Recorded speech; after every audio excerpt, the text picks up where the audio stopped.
Someone from above creates this beauty, and I'm sure of that. And when you get to look at a flower and the beauty of a flower, and you go, wow, it helps me get through those many years of trauma. I served for close to 33 years. 22 of those years were on the front line policing, and I saw a ton of trauma over my service. And I found it was harder when I retired because all the walls kind of came down, and that protectiveness you had, and I couldn't understand what happened there. So I had to find ways to really figure out how to deal with that. The garden started off as a memory for my dad. I just always remembered his house was full of hanging baskets and in love with flower gardening. And I said to him, Dad, I don't know anything about flower gardening, but I'll carry it on in your honor.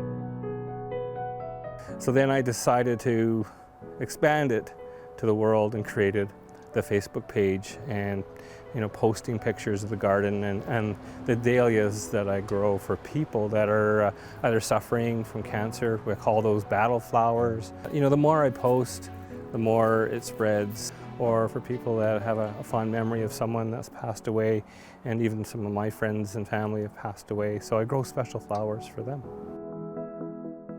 I came over one day and he said I planted a dahlia for Bill. Okay. Yeah, so that's good. He passed away May 27th, 2013. We were married for 44 years. You find those people and you connect with them, and even on the trauma side, you work with people that are going through it and help them. And I've invited the officers over here, and at night I said, come, or during the day, come have a look, and they go, wow, this is a cool place. Helping others is therapy in itself. You feel good when you help others. He actually touched my life twice. So the first time was just after, I believe it was just after my dad passed away in 2016. And I guess he'd come to hear about that and sent me a Facebook message asking if he could plant a flower in my dad's name. And like that, just when you're grieving, and it just meant so much. And then when I then was diagnosed years later, he actually suggested it. Yeah, which I think made it even more special that someone who I didn't at the time really know very well reached out to me and did something so thoughtful. I think it's things like that that kind of break down some barriers almost. I think everybody carries something. So when you know that someone actually cares for this dahlia, it's fed and watered, and that's caring. Like, it's just a flower, it's just a bulb. But I think it's true. I know that he remembers.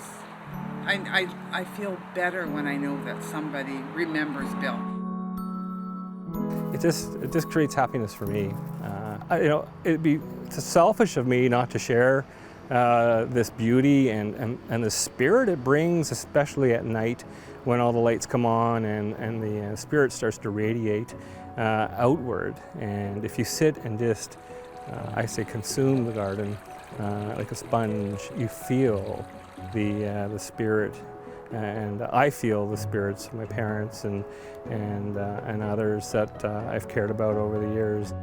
Dave has an incredibly big heart to devote that time and the thoughtfulness to do this for others. I mean, in this world where, everything can be so topsy-turvy, sometimes some validation that, hey, what you're feeling, I feel too, or I felt it and you're normal for feeling those things.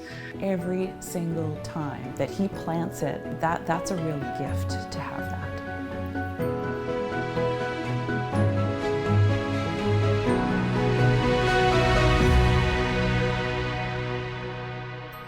I get people that reach out via the Facebook page.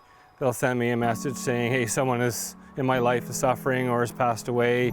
Can you grow a flower? And then others just organically, people I know or people in the community. If I could bring peace to somebody that's suffering, or if there's a loss, then I've done what I've set out to do.